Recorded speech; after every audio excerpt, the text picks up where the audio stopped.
பாக்கியவான்.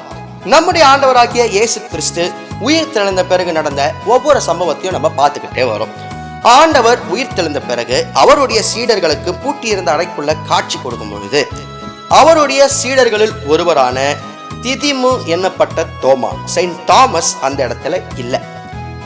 இன்னைக்கும் இந்தியாவில் சென்னைக்கு அவர் வந்து ரத்த சாட்சியா மரித்த இடம் இருக்குது. நம்ம இன்னைக்கும் செயின்ட் தாமஸ் போய் பார்த்தோம்னு சொன்னா அவரோட நினைவிடத்தை நம்ம பார்க்கலாம்.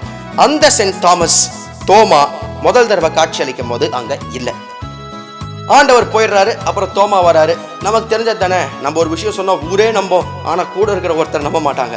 அந்த மாதிரி தோமாட்ட சீஷர்கள்லாம் சொல்றாங்க இயேசு வந்தாருன்னு சொல்லி. ஆனா தோமா சொல்றாரு, அவருடைய கைகளிலும் விழாவிலையும் என்னுடைய விரல்களை போட்டு பார்க்காலோலையும் நான் விசுவாசிக்க மாட்டேன். 8 நாளைக்கு பிறகு திரும்ப ஆண்டவர் அந்த அறைக்குள்ள காட்சி கொடுக்கிறாரு. அப்போ தோமாவும் அங்க இருக்கிறாரு. ஆண்டவர் தோமாட்ட சொல்றாரு, தோமாவே வந்து உன் விரல்களை என் கைகளிலும் விழாவிலும் நீட்டி பாருங்க. அப்போ தோமா ஆண்டவர்கிட்ட சொல்றாரு, என் ஆண்டவரே, என் தேவனே என்று சொல்லி. இப்போ ஆண்டவர் அவர்கிட்ட சொன்னாரு, நீ என்னை கண்டதினாலே விசுவாசிக்கிறாய், என்னை காணாமல் விசுவாசிக்கிறவர்கள் பாக்கியவான்கள் என்று சொல்லி ஆண்டவர் தோமாவின் இடத்துல சொன்னார். இன்னைக்கு நம்முடைய வாழ்க்கையில நாம ஆண்டவரை விசுவாசிக்கிறோம்னு சொல்லும் போது நான் கூட நிறைய பேர்ட்ட கேட்டேன், ஆமா இயேசு கிறிஸ்து ஆண்டவர், அவரை நம்ம தொழுது கொள்றோம், விசுவாசிக்கிறோம். ஆமா, அப்ப அவரு மரித்தாரு, உயிர் தெழுந்தார். சரி, ஆமா அதெல்லாம் சொல்றாங்க, நானும் கேட்டுக்கிட்டேன், நம்புறேன். அப்பேற்பட்ட விசுவாசம் இல்லை.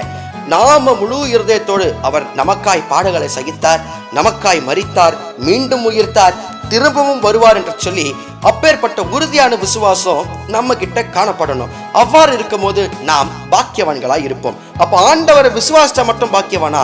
மத்தேயு 5ஆம் அதிகாரத்துல ஆண்டவர் இந்த பாக்கியவான்கள் வசனம் குறித்து ரொம்ப அழகா சொல்லியிருப்பார்.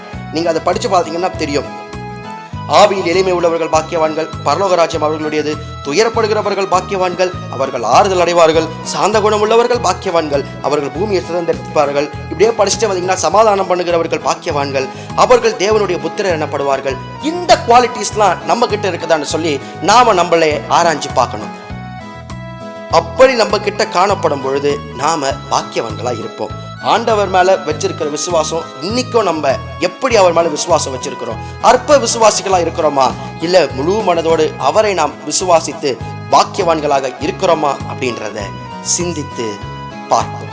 தொழுகிறோம் எங்கள் பிதாவே, பொழுதெல்லாம் ஆவி உண்மையுடனே, பரிசுத்த அலங்காரத்துடனே தரிசிப்பதினால் சரணம் சரணம். தொழுகிறோம்